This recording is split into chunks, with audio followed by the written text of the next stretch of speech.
Depending on how your professor has set up the quiz, there are different levels of feedback you can review after taking a quiz.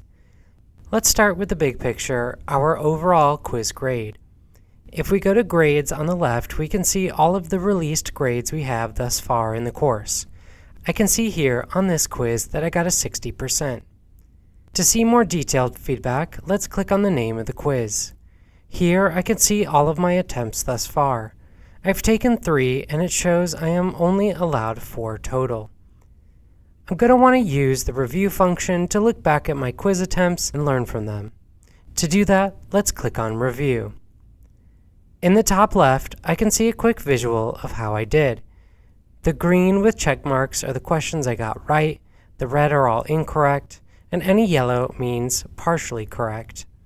If I didn't see it already, my overall grade is at the top.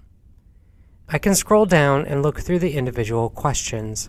This professor has it set so I can see my incorrect answer choices, but not what the correct answer was. So I'll have to narrow it down next time I take the quiz, although be aware some professors may have their quizzes select random questions from a question bank or simply randomize the order of the questions. Sometimes professors may include written feedback. Feedback highlighted next to an answer choice means prefab comments the professor set up. Green means feedback your professor wrote out specifically for your answer.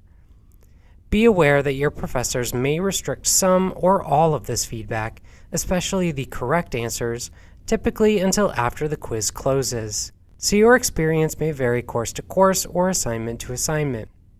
That's all you need to know about quiz feedback basics. Good luck on that next quiz, and thank you for watching.